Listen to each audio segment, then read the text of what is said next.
Actually, my baptized name is Enrico Ernesto Carnevale, but I'm just Henry E. Carnevale.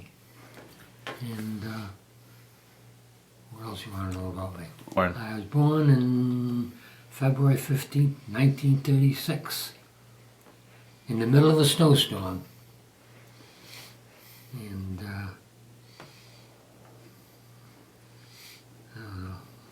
my parents were immigrant parents, they're Italians, hard-working people. Hmm? And Yeah, they sure were. they're hard-working people. Did you grow up speaking Italian? Did I they? grew up with no choice but speaking Italian. Mhm. And I had my grandmother and grandfather on my mother's side. They lived near us, and I used to go there after school because both my parents had to work. And I'd go over there, and you had to speak Italian. And both my grandparents were old, and my grandfather used to meet me at America Street School. And he used to take me home, and when I got there, my grandmother would have a whole dish of doughboys fries. I'd have to go down cellar, get a jug of wine for her, bring the jug of wine upstairs. Where did they live then? They lived on Sutton Street, the corner of Sutton Street and Spruce Street, It's over in Federal Hill. on Federal Hill. That's when I was about 6 years old. Then 9 years old, we moved up to Manton. They stayed there, but you know, like grandparents, we always used to go see them. And they used to come up to our house. And they taught us a lot. My grandfather used to come up every morning because my aunt across from us had a big piece of land. And what he used to do is he'd come up to crack of dawn. He'd walk up from Federal Hill up to Chalkstone Avenue. And he'd plant that whole garden. Maybe it was about an acre, acre and a half. Not That's one- where Junior's house is now? Where Junior's house, where Junior built his house? where Junior built his, where my Uncle Joe built his house. And that was all a garden. He had everything. And he'd come up every morning. Before we got up, he'd leave. He had to walk up. And he'd leave a bag at our door, a bag at my aunt's door with fresh vegetables every morning. And funny story, we didn't have sewers at the time. And our backyard had a cesspool. And one morning my mother got up and we got up. There's a big hole in his backyard. I'll bet you Papa fell into the cesspool. But he hadn't. Yeah. I remember there used to be a hole, the garbage man used to come and pick up the garbage out of this hole Yep. in the ground, remember that? Yep. But those were some pretty good times. So you moved to Chalkstone when you were 9 years old. 9 I years was old. in the third grade. And Did you and my father share that bedroom? Or was my father going by your father was what, 9 years older than I was? Yeah, so he was in the military when you moved in there. Pretty no. close. I was 9, he was, 18. hmm Yeah, he didn't spend much time home. He was in Korea. Japan, actually. But Japan, right? Japan. Yeah. And so what used to happen is during the war, my cousins lived across from us, and they had no room, because they were all grown and they were my age. So what they used to do is, I had an empty bed spot in my bed, so they'd come over, we'd share a bed one night with one cousin, one night another cousin. We used to lay in the bed and we used to listen to the radio. There was a radio there. We used to listen to The Shadow and all those crazy programs, But I can remember coming home from school, and I went to George West after that, after Manhattan Avenue School, and I'd come home, they'd have the stove in the middle of the kitchen. We didn't have central heat. And I'd get there and you'd open the, I forget the name of the stove, and they'd open the door and I'd put my feet on there, get my feet warm. And my father used to come home, I can remember as clear as a bell. He used to work in Grinnell, out in Cranston. What? My father never drove. And he used to walk from Manton to Cranston to go to work. He had to work. And he'd work hard. And he'd come home at night. And when he came home, come up the stairs. We had a bungalow. He'd come in. We had 3 steps and go to the first floor. He'd reach over, grab a bottle, go downstairs, made his own wine.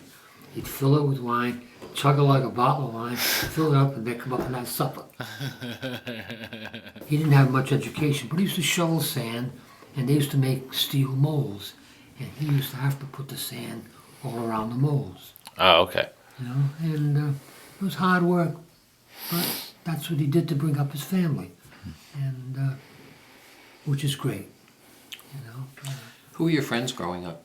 Huh? Who were your friends when you were growing up? Growing up, well, I know it was mostly family, right? yeah, Billy Santoro lived across the street. We were the same age. There was a whole bunch with Billy, Jimmy Connolly, Art Lara there. There's a bunch of guys that lived in Manton, and we all got to know each other. And we all had common interests. We all used to go to St. Thomas Church, and we made our first communion, and all those things together, you know. But most of those guys are gone, and I'm still out living them. You were very involved with the church back then, weren't you? Yeah, we were involved with the church. My father used to walk faithfully. Every Sunday he'd get dressed and go up there. And if he didn't, he'd go to church. Then when he came back, my mother would put him on the bus and tell him, go up Federal Hill and get some Italian bread. And we'd have Italian bread for a week, you know. He'd have it for lunch. And my father loved beans and cabbage and a whole half a loaf of Italian bread. And he'd sit there with a bottle of wine and kill it. You know? So you were pretty religious growing up. My father was not so religious. What do you suppose there was a difference? The difference was Well, that they he had the wasn't same around. parents, right? Yeah, Yeah. he wasn't around. And remember the neighborhood we came from, it was kind of all geared around the religion, you know. What else do the kids have to do? You know, you made your first communion, you made your confirmation. That took time, and you went to school, and that was it. That was about all you did. But you got involved with some priests then, and it's been a life of, you know, our family's always been decent with the church, you know. And so... Yeah, it just seemed like it was different for you than my dad. You were really more involved than my father was. And your mother was just never involved at all, No, basically. my mother never got involved. Yeah, but your dad My father went every faithfully Sunday, used to go. same mass every time. Yep, he'd Came- go. And maybe that's the Carnevale in him. Yeah, Because, you know, we have a priest in the family. yeah, Tom his cousin. Carnevale. Yeah. Were you close with those people on Rowley Street? Were you close with them, or? Oh, we were there, well, not that friendly with them. We were friendly with Papa's cousin Tony. And they lived across the street on Rowley Street from the other Carnevale. You gotta remember, there was Felix, and there was John, and Papa's father. They were all brothers. Well, two of the brothers lived up on Rowley Street, John and Felix. And that was his uncle. When he came from Italy, that's where he lived. Is that why you think you moved to Manton? Because they were nearby? He had no choice. You know, What do you when mean? he came from Italy, he moved in with... No, I mean, but after you left Sutton Street. Well, they came to Manton because my aunt lived on Herbert Street. Yeah, And a house was for sale across from my mother's sister. yeah. So that's what it was like. It wasn't the fact that you was near your Uncle John or your Uncle Felix. It was you were near your Joe and Mary. That's right. Yeah, Mariucci. Mariucci. So, and she had a family, and my mother had a family, and How they fit all those kids in that little bungalow is. that's why they used to come sleep at our I house. see. Well, that's something. So when did you decide to? You went to Mount Pleasant High School, right? Yep. Is that when you decided to be a pharmacist, or what? How did that happen? Well, I worked, you know, when I was in junior high school, I got a job in the drugstore. Excuse me. You know, I used to wash the floor, clean the windows. This is Eddie's.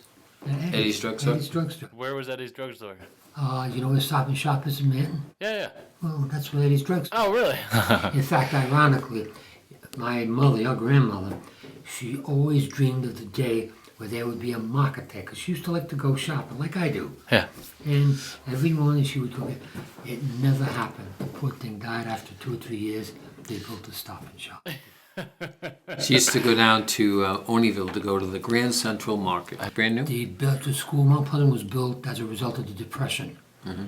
Works Project Administration needed jobs, and they built Mount Pleasant High School. If you go to Mount Pleasant to this day, you'll find the sidewalk, a plaque of the day they built and dedicated it. That was from Franklin Roosevelt. And I went there, first went to George West, then George West, Mount Pleasant. I had a choice of either George West or Mount Pleasant, either LaSalle or Mount Pleasant. I chose Mount Pleasant, you know, and I'm sure I could have got to LaSalle. It was a good school. Was that La Salle over where it is now? Huh? Where was La Salle then? Was it down in La Salle Square or was that? Same place. Same place as it is now? Same place it is now. Uh-huh. And Billy Santoro went. He went. He was a year ahead of me, so he went there. I went to Mount Pleasant, got a good education. There were over 300 in our class. I ended up number 3. So, I had to say that. so then when you and your mom, is that when you decided you wanted to go to the pharmacy school? Well, I worked in the drugstore, I was telling you earlier. And so I worked through George West, I worked through Mount Pleasant. And I said, well, it's a profession, you know?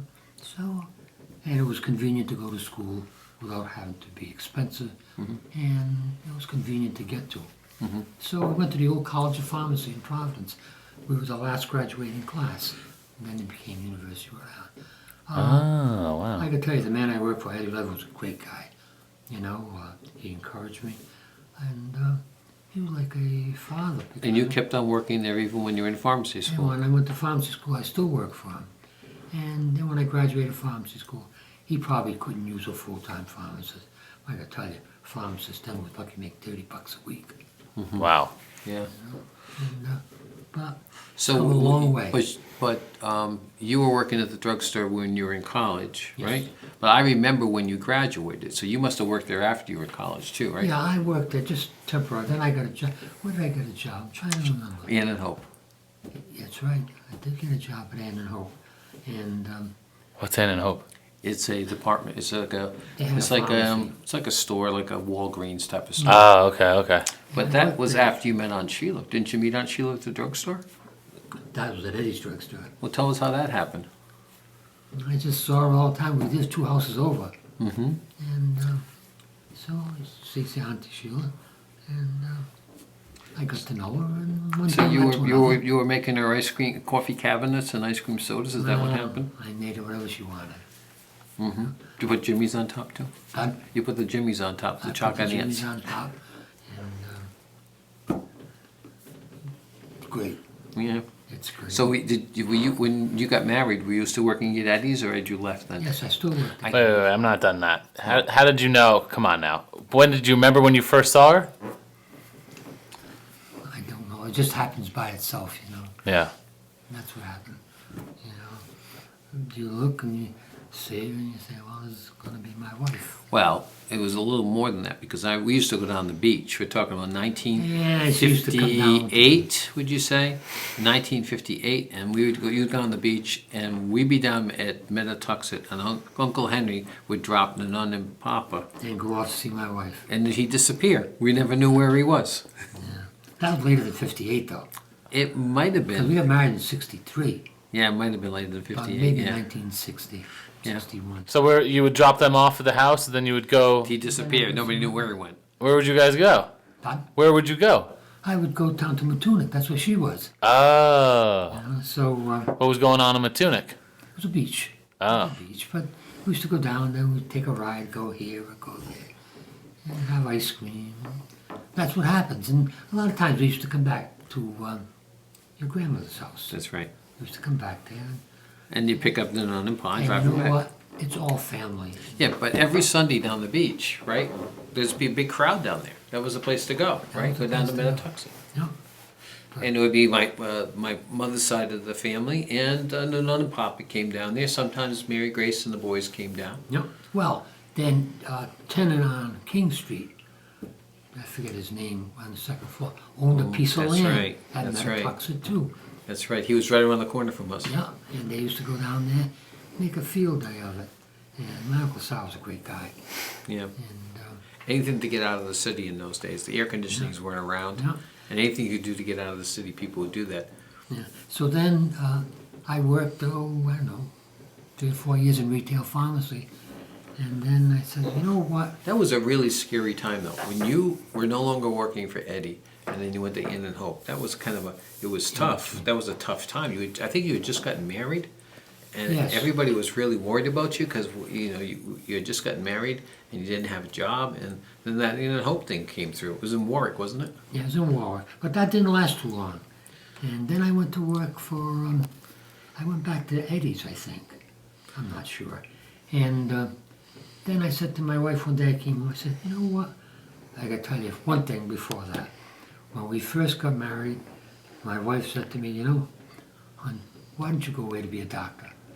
She said, I can work, and we'll manage, and you go away and be a doctor, and that'll take care of it. I wouldn't hear of it.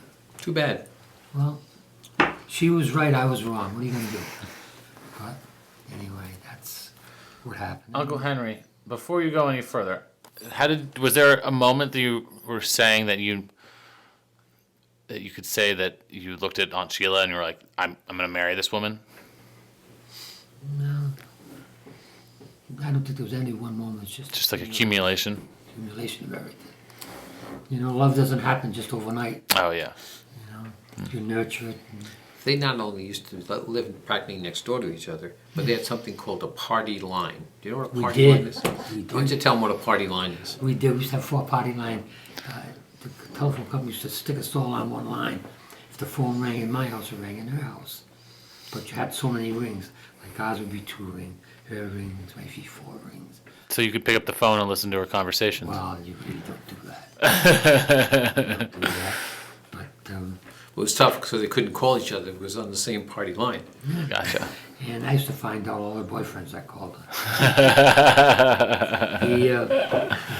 But we were 4 or 5 years. Then I came home and I said, you know what? Why don't I get another job? Get something not in retail pharmacy. I'll be home every night, you know? And I did. I got a job with Dow. And I spent almost 30 years with Dow. And not in retail. I used to work part-time to keep my hands in the business. But it made things easier, you know? But I still used to go to work 2 nights a week and grab a Saturday morning job. Well, that's I remember those Saturday mornings a lot. You used to work for Phil Eduardo, right? Yeah, yeah. And Who's Phil Eduardo? Why don't you tell him about the story about Phil Eduardo and his drugstore and what that's all about? Well, there was a drugstore in Centerdale called Community, and he was a one-man operation. And one day, he Just said, like "Hey," Eddie Levy was a one-man operation too. Eddie was too. Eddie was one man too, and he says, "Can you help me out?" I said, "Sure." You know, so I used to work. I used to come home, have some supper, and I'd go to Centerdale. It was a family drugstore, and to this day, I still see people that work that used to come to Work us. Centerdale. Really? A lot of people, and they were very good people. And It was so cool because I would go visit him, and even when I was in medical, but it really was a great experience. And when Phil passed on, his son took over, and I used to work for the son. And I didn't work about more than 10 or 12 hours a week. But it kept my hands in the business. And well, you said teach me all these great things. Talk about being a doctor. I learned more from you than so many people because I would sit in the back of the pharmacy and see you mixing the stuff up and doing this. Say you should try this. A lot of doctors are trying this thing and it's working. You know, you learned all these tips. In those days, I was sitting back in the pharmacy while he's mixing up stuff. well, I want to tell you, in those days, pharmacy was different than it is now. Now you wouldn't dare give a person an aspirin because you're afraid they'd sue you. They used to come in the drugstore, I can remember. You used to get a little bottle of cough syrup, pour the cough syrup. Sometimes you say, you get sore throat, you give them a dozen penicillin pills. You'd never do that now. And in those days, those people depended on it. You know? And you're breaking the law, but you did it. It was a common practice there. But Yeah. now they're doing it more and more. Pharmacists are getting more and more powerful as far as where they are in like healthcare. Yeah. And they actually take a lot of things out of the hands of the doctors and they're doing them themselves. Rightfully so. They're probably more knowledgeable in a lot of things. Well, But anyhow, Frank worked there, right? yeah, Frank worked there. And Frank was there, and Frank loved it too because you get to know the people His buddies all used to come in there. John Capuano, Bob, who now own J&B Pharmacy.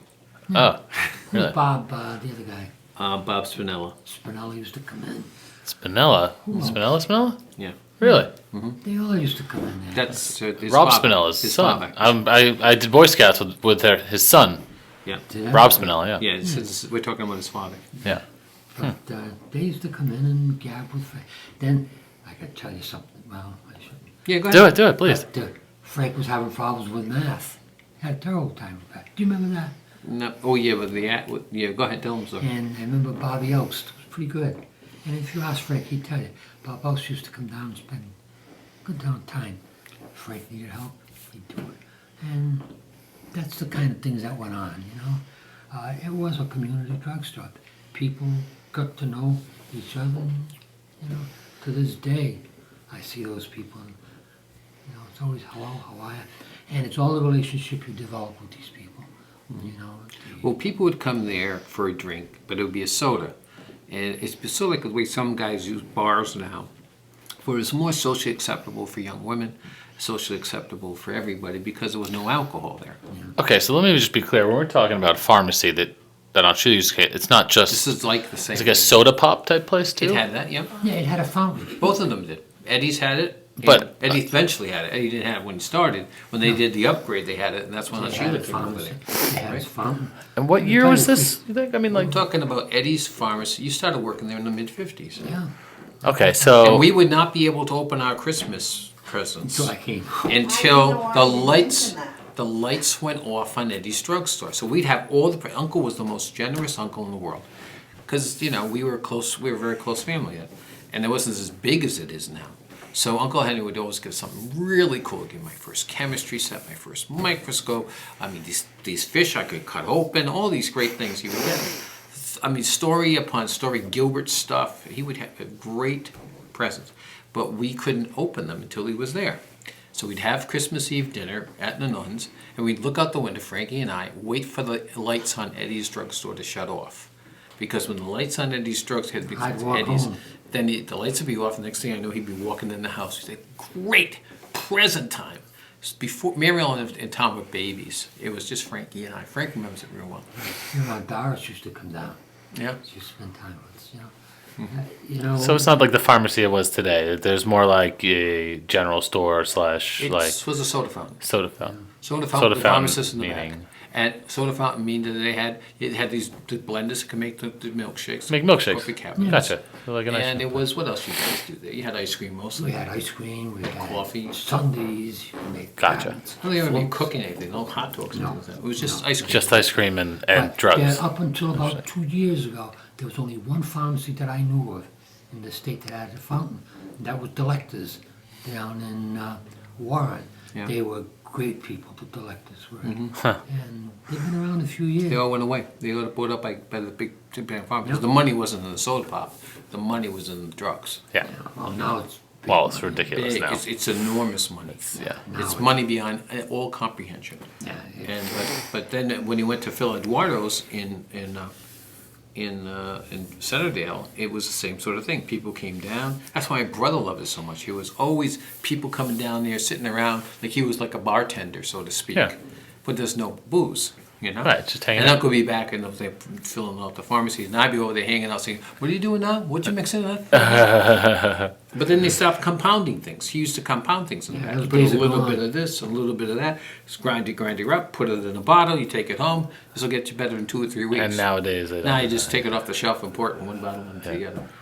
Now it's totally different. Okay, so before we go further, I want to have a couple questions. Do you remember when your brother was in war? I'm not sure. I know there was a The only 9-year thing difference, I right? remember, he was in Korea. No, There was Japan. a This is Japan. Japan. He wasn't in Korea. No, Japan. He went right after we graduated from Central, and Korea didn't start until 1950. So he was in the occupational forces in Japan. Well, anyway, I remember one thing vividly. There was an earthquake where he was, and a huge earthquake, and we didn't hear from him. And my grandmother was out of her wits' end, and she contacted the Red Cross, and they were able to find him, and that he was all right. Made a difference, Yeah. you know. But that, How old were you then? You think? I don't 12. know. 12. Oh, okay. So that's Yeah, yeah. 12, 13. 12, maybe. Yeah. But my father used to write letters a lot. He used to write, and I used to write back. Yeah, because he didn't write them in Italian, he wrote them in English. Wrote them in English. Yeah. and So I'd he'd write have back to him in translate them English. for... It's like in Italy. My father used to write to his brother. I used to write to him. No, I didn't write to my father, but my mother did. And they complained that they wanted my father's writing. Your father's handwriting. Yeah. Well, it Your was father was tough. never much of a writer. In fact, when he tried to get his citizenship, they didn't give him his citizenship the first time because he couldn't read, right? He didn't get his citizenship till 1946. That's that second document you had. The first document, he failed because he couldn't read or write English, right? Now, you know, your grandmother, she became a citizen from your other grandfather, Tony. Mm-hmm. When she went to become a citizen, he sponsored her. He sponsored a lot of people for Yeah, which was citizenship. great, you know. He was used to doing that. He liked doing Yeah. that. But So anyhow, that's what happened as far as the drugstores are concerned. Yeah. And then after that, I forgot what you did after. I got after married. Ricardo's. Well, no, yeah, yeah, that's she true. raised a family. You raised a family. Where were you married? Tell us about that. How did you propose? Oh, I proposed. Where did we used to go to a place up in Pasco called St. Joseph's. I don't know if you know where that is, but there's a church, St. Joseph. And Is it a church? I used to take a ride up there and go to church. Mhm. And that's where I proposed to her in church. In church? Yeah. That's nice. And that was the start of it all. My And- parents. And what a wedding it was. Pardon? What a wedding it was. Yeah, well, remember now, my mother spoke broken English. My wife's mother spoke with a brogue so thick you couldn't understand her. But you know, the grandmothers got along well. You know, And they understood each other. they got married in May '63. At St. Joseph's? 1963. Oh, okay. Where would you get married? St. Thomas. Oh, St. Thomas. Okay. Church, you know. And who married us? I think it was John Cardi. No, it wasn't John. Must have been Cardi, right? Father Cardi. John Cardi married us. Wow. And But Father Carnevale was there too. yeah, Tom was there, Father Tom. And a friend of ours, Joe Horgan, he was there. And we had a great wedding. And went to Florida on a honeymoon. He wore white tux. He was a good-looking guy. You were white tux? White tux, I don't know. black tie. I don't remember. Get the picture. There's a picture over there. No, that's not the picture. Yeah, No. white tux. You You said the mean sun no was picture out of all us? day? The sun was out all day. All day long? It's a beautiful day? It poured. What? It poured. Oh, really? It poured In fact, like wedding there was pictures we about took 3 at my inches of aunt's water. house. She lived across from us, and she had a brand new house, and she had a great big fireplace. And we asked, can we take pictures there? And the photographer came over to C's house and took the pictures there. Oh, really? But the funny story is that the limousines took Angelo and Henry and Sheila and Wayne over to East Providence.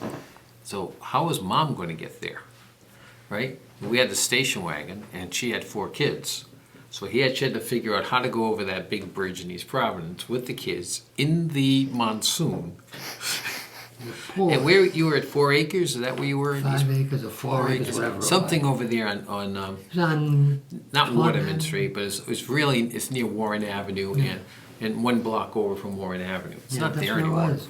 That's where it was. And my mother didn't know anything on that side of the bridge. But it poured. In fact, when we left to go on our honeymoon, we drove. And it poured all over. We got as Did far you have as- the Impala then, the blue Impala? Yes, we had the Blue Impala. Uh-huh. We got as far as, Milford, Connecticut. And it just poured. So we stopped over at a hotel in Milford. Then the next day we got as far as Richmond. Wow. We drove to Richmond. And we got a hell of an accident the next night on the way to Florida. And, but we were all right. We pulled into Miami, and our car looked like it had been in a real wreck. Bumper cars, yeah. But we had, Thank goodness we were all right. we had just, because of the accident, we had to stay in Savannah, Georgia for Yeah. a few days. Yeah, we had to stay there. Did you fix the car? Is that- Savannah, Oh. Georgia. Place to stay. You didn't like Savannah? Oh, I love Savannah. They didn't have 95 in those days either. Oh, it's So all Route back. 1. It's all route. Oh, we did? I thought it was Only Route as 1. far, they did have 95. Okay. They did have 95 to Richmond. And Florida had the all the way. Long way. Long way. In fact, ironically, when we got to Miami, we looked up my aunt and uncle. They'd go to Florida every winter. Who was that? My aunt Angie and my mother's sister and her husband. She was still living? No, they died 50 years ago this year. And This is Ray Tomas, Mrs. Yeah, Tomas, mother, right. his mother and father. Oh. And we looked them Were up. they at the wedding? Did Angie come make it to your wedding? No. When we went to Florida, we looked them up. And we went out to dinner one night. Next day we took them out to lunch. And we spent a couple of nice days with Yeah. them, you know. And it was kind of respect for them. And you know, and it was She good died for short time after that. Pardon? She died a short time them. after She that. died in July. Yeah. She died They were shortly gonna after. celebrate 50 years that Yeah. summer. Huh? They were gonna celebrate 50 years that summer. Yeah. Yeah, and 50 years She was ago. first of the Santa, that whole group there, the Rossi girls to die, first of that family to die. She died pretty early, if I remember correctly. She had a brain tumor. Yeah, that's right. She had a brain tumor. But anyway, so all in all, it's been a pretty good life, I want to tell you. My wife, my family, my son, my daughter. Everything's a gift every day. And as someone said to me, I was talking to a guy, and I said, oh, this is wrong, that's wrong. He said, but you're here today. And that's what it all amounts to. It's true. What else can we tell No you? more questions? Yeah, I've tons of more questions. Okay, like what? Hill up to Manton. Right. I was only 9 years old when we moved up there. And we moved because, like I said to you before, my mother was going to move next to her sister. Yeah. Yeah. And it was a good life, but, you know, it was difficult. What'd your father do all day? My father worked. Where? My father never missed a day's work. Yeah, he would go up to the. He went up to the foundry, Well, Right. he did lots of laboring jobs. and that's where he worked. Then, as he got older, that was a little tough. So he got some work. Were you guys close? Pardon me? Were you and your father close? Yes. Yes, Yeah. our family always was close. Brothers, sisters, no sisters. Yeah. But He used our to call brother, him our niece, Rigooch. nephew, Very we good. were all Rigooch. family. And the nicest part is that Mom's family was always nearby, and we had brothers and sisters all over the place, and it was a big family. Well, tell me what about Sunday mornings at your house. Sunday morning in my house was busy. Bobby doesn't know about that. Why don't you tell him? My mother loved to have the kids come over, your grandfather and myself. She'd cook every Sunday morning. She'd have pans of meat. I don't know how she did it. She'd always have meatballs cooked, fried. She'd have roast in the oven. And she insisted you had to stay and eat. Yeah. My wife was never too happy because she got too fat with it. All that food. But, Sounds like your, Grandma's your, house. your mother, on those Sunday mornings, she would go over there and say, who eats a meatball on a Sunday morning? You know, we have them every Sunday. every Sunday. Because- And now you still do. You sure do. Well, not I don't now, but you know, if my mother went to my mother's house, sure. But she used to cook up because in those days the big meal of the week was the Sunday dinner, and you had to start making the sauce first thing in the morning because the sauce had to mature, and you put meatballs in the sauce, and you put sausage in the sauce, and you put codner in the sauce, and you made all this great flavorful sauce like one we had last weekend, and and then you'd have it for lunchtime. But in order to that, she would take all the meatballs and put them in the sauce until somebody went in the kitchen and stole a meatball. Yeah. And then somebody else stole a meatball. And then somebody else stole a meatball. So then I said, okay, I'll put a dish on the table and I'll go make my meatballs. I'll put them in the sauce. She And used to make pounds of meatballs, and they all used to go. And nothing was ever frozen either. They no, were no, it's well, all handmade, you right? remember, she didn't have a refrigerator. She didn't have all those luxuries. but she had a cavatelli making machine. Oh, she had the the macaroni. pasta making machine. She'd roll up the pasta. I got to tell you, we used to go down there, and you go into my bedroom. We were married. You go into my bedroom. We had a bed there. She used to make the fettuccine, make cavalli, all different macaroni, and she'd have sheets on the bed, and she'd put all these different kinds of macaroni to dry, you know. And then you take them home, put them in. We had the freezer, but my kids didn't know what it was to eat at store-made, you know. And but it was good, but you don't do that anymore. A lot of people used to come by. Remember on Saturday mornings? Oh yeah. Well, my cousins used to come over every now and then, but the main thing was that the family got together. What about the birthday cakes she used to Ooh, make? yeah. Tell him what. He doesn't know about I those. heard about the birthday cake. My mother was great for baking. She'd make these great big birthday cakes and all that sort. And my son did not like, you know, she used to make these finger cakes, and Those things had to be a good 15-inch across. And she'd have all, you know, Oh, really? A birthday oh, cake? yeah, in the middle she'd have cream, and then she'd put peaches on another layer. And especially if it was a birthday, she'd go crazy. Well, She's a my decorator. son did not like peaches. You know what the lady used to do? She used to put toothpicks in the cake. And where the toothpicks were, she wouldn't put peaches. But my mother and her sisters, whenever there was a wedding, they'd all get together. And they used to make these, I don't know what you call them, they're a sugar thing called wandies. Yeah. I know Wandy's. You know what they are? Yeah. Well, they used to get together when there was a wedding, no matter whose family it was. They'd go down either, most of the times my Aunt Mary's house. She had a stove downstairs. And they'd make bushels of wandies. Her, my Aunt Mary, Aunt Ange. And they'd cook those things and they'd have them in bushels. And then when the wedding came, we'd all get wandies at the wedding. Yeah. Even when our wedding, my wedding and Frankie's wedding had wandies. Did you have And I wandies? would make the wandies, yeah. Right, we used to spend Thanksgiving and Christmas with my aunt. And they used to have the Santoros had this big house. And they had wash tubs downstairs. They used to buy live eels. They used to buy, what else besides? Turkeys and all that. Well, all live. And they used to get those eels, put them in the sinks and put salt on their tail. Those fish would go crazy. Uncle Sally did. And my Uncle Sal, my Aunt Mary's husband, used to have turkey. He used to get them half soused. He'd get some whiskey to them. They'd drink the whiskey. And he'd get cigarettes. And I think there's pictures somewhere of turkeys with a cigarette in their mouth. Oh, wow. They were drunk turkeys. But We're having a smoke. when we were kids and lived in Manton, my mother used to take me shopping. On Friday night, you used to have to go up the hill. And inevitably they'd go, well, Antonelli's, I think, is there now up on Deepest Avenue. We used to buy live chickens. And they'd get the chicken, put it in a bag, brown bag, tear one corner, stick the chicken's head through it, and used to carry it home on the bus. And you take home a live chicken. Wow. And when we took it home, she used to get that chicken, soak it, kill it, make soup, roasted chicken. That's what we used to have to do. It's a lot of cooking. A lot of cooking happening. Well, those chicken were certainly fresh. They were We would get these little chicks for Easter, and after a while the chicks would grow bigger, and then the mom would say, "Well, it's time for them to go visit the nun." So we take the chickens from our house over to the nuns, and they'd be in the backyard, and I'd be throwing them corn, they'd be eating them. Next thing you know, we're having chicken soup. true. Well, your grandfather used to have a dog called Duke. Duke, And we used to come on, a Duke. We used to have the dog up in the north. She had a run, and your grandfather used to use that dog to go hunt with your grandfather Massaroni, and that dog was a great dog, and he wouldn't come in. He was a beagle, and then one day he got away from us, and that was the end of Duke.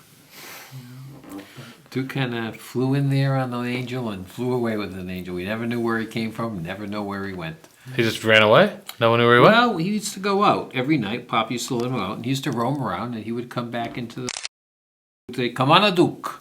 Come on, a Duke." Yeah. And Duke would eventually pop in there. One night, Duke No didn't more come Duke. back. Never came back. We never saw him again. But they say a dog, when they know it's going to time their time, they just disappear. Well, he disappeared. We never knew what happened to But we Duke. never found him. Never found Duke. Next beagle was our dog, Duke. Sean. That wasn't a beagle. That was a dachshund. Remember, he was like a dachshund. Like when No, he he was a Basset. basset hound. Basset hound. That's He what was it a was. You're basket right. hound, I Basset call him. You're absolutely right. And we got a picture Shawnee. of the dog over there. Yes. Still got it. And he was a good dog, And he was a pet. The dog obeyed to a T, like we're sitting in the dining room or the living room or the bedroom. Never come in there. He put his head on the edge of the room, Yeah. but never come in. Oh, he loved John, though. John really loved the dog. He was John's pet. Oh, yeah. But he knew that if I said something, that was it. But he loved my mother and my mother-in-law. They'd come in the door, that dog would go crazy, But he knew that they would never harm him, And he was safe with them, so. But it was good. I tell you, right to the end, it's a great life, my mother and papa. They were special people. You sure were. But they brought us up. And they worked hard. They worked hard. Now, you didn't work though. You didn't Grandpa keeps on telling the story how you had to work on the push cart. You never had to do that. You didn't work I worked until you in a went to high drugstore. school. Yeah, And there were no push carts where we were. yeah. Not in Manton. No. You had Lujak's Market. That's about it. A little bookie joint, that's what that was. What is that? That was in man across from the drugstore. It was a fruit stand. And he booked a few horses. His son, we still see his son at the Marriott. Really? Yeah, he's a, what is it? He's a manager. One of the managers of the Marriott. For food and that sort of thing. Henry, how did you learn English? What? How did you learn English? English. What about English? How'd you learn how to speak English? How'd you learn how to speak English? Oh, I went to school. I didn't learn how to speak English in So school. first grade, when you went to kindergarten, you couldn't speak any English at all? I mean, it's not like you watched Sesame Street. No. We learned, both English and Italian. And you had to learn the English because all the kids were all English. And if you wanted to learn in school, it was all... But they would teach you in Italian? I mean, was everyone in your class we Italian? learned Italian at home. Right, but I mean, when you're learning English, did they teach you in Italian though? No, we learned English more from associating with other kids. Oh, okay. That's how you learn, Yeah. And the lady, when I went to the third grade, it's a teacher named Miss Peterson. And she knew my parents were Italian. We used to go up to their farm up on Greenville Avenue. They literally had a farm. And you go up there, you could buy corn, you could buy milk. They had Peterson's Dairy. And they used to sell it. And Miss Peterson was the teacher. No way. Yeah. And she was, I had a teacher, Miss Mackey. And Miss Mackey was my Uncle Pat's teacher. And she'd been there a long time. But you didn't have much choice. But you weren't alone either. There were other kids in the same situation you were in. Situation, yeah. But we're none the worse for it. No. I never remember you speaking a lot of Italian growing up. That's before me. Yeah, but By the time I was in the picture, you were speaking mostly English all the time. well, Except that's- when you were talking to your mother and father, and then you could translate over. but my mother could speak English fairly well. My father had a little trouble with it, but they did fine. And we're grateful. I'm grateful. Talk about kids. Talk about kids. Okay, so then John and Karen came around. Want to tell Bobby about that? Well, Bobby and John and Karen, John came first, and then after a few years, Karen came along. And that was the beginning of our family life. We waited about 4 or 5 years before we had the children. And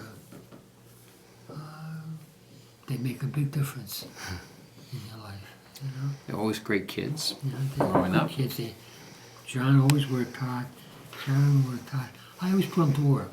One summer, I'll never forget, Sheila and I, when Karen was went to high school, she didn't have a job. She said, go volunteer. So she volunteered up at Fatima Hospital. That's, how else are you going to learn? And they both worked and went to school. And Karen went to Bayview, John went to LaSalle. They all took their own separate And then when ways. you were a baby, your babysitter was Karen. That's one of the That's jobs she right. had. Yeah, they babysit. All right, I'm running out of footage They here. all got married and they got their families, and that's what happens. We go. What'd you What say? goes in here is you get a pound of fresh sausage and you gotta brown it. You gotta cook it. Yeah. But don't cook it in the pan. You cook the frittata because you get too much grease. You Yeah. don't need any grease. Okay. But then you put the pepperoni in the gabagool in the same pan. After the sausage is cooked, you put the sausage in here in the pan. Then you've got all the cold cuts cut, In little squares. little squares, 4-inch squares. Yeah. And you put that and mix it with the sausage. Right? After you got that mixed, then separately, this pan had 18 eggs in it. And you beat the eggs, put in chopped parsley in it, maybe about a quarter pound of grated cheese, and you beat those together, and then you pour that on top of the cold cuts and the sausage, and you gotta constantly turn it. Yeah. You know, once it's That's the same pan you cook the ham and the sausage in, or a different pan? I cook them all in advance, and the cold cuts. The only thing they really Just need need to it. get warm. Yeah. They get warm. That's how that one was. They get warm with the sausage, and put the eggs in there. And There you go. it's a battle after that. Yeah, but you gotta make, a non-stick pan is important, because I've done that over the years, and You it need can this get pan. stuck.